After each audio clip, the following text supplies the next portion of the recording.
So kaibigan, recently nilabas ni Honda yung Click na version 4. So bago yon, nilabas muna ng Honda yung ADB 160. Tingnan natin to kaibigan.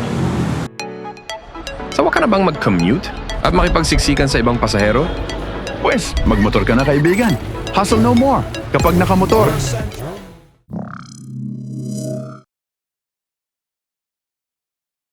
So kaibigan, try muna natin to. I'm a 5'8" sa rider's perspective ngayon kung ano bang pakiramdam na sakay ang isang Honda ADB 160.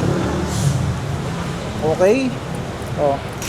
Ito nga pala, Honda ADB na ABS version. So somehow, pareho lang pa rin naman ng flat-footed tayo. And then, komportable. And of course, yung windshield, adjustable pa rin.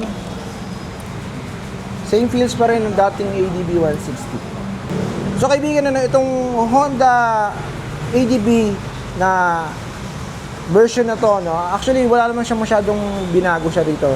Aside lang dun sa mga ibang mga angulo sa fairing sa harapan.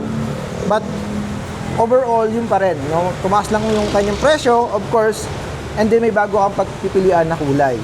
So worth it ba na kumuha ng ADB 160? Kakakuha mo lang ng ADB. Sana nagantay ka, sir, no?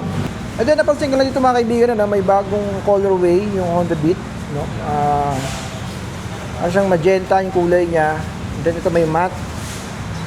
Then, may nakita rin ako ditong bagong colorway ng Honda Click 160. Ito yung Click 160 na bagong kulay. Actually, sa portion na to, ito lang naman yung binago ni Honda, no? Sa part na to. Itong mga wing inlet ito, yung mga curve dito ng fairings. Ayan.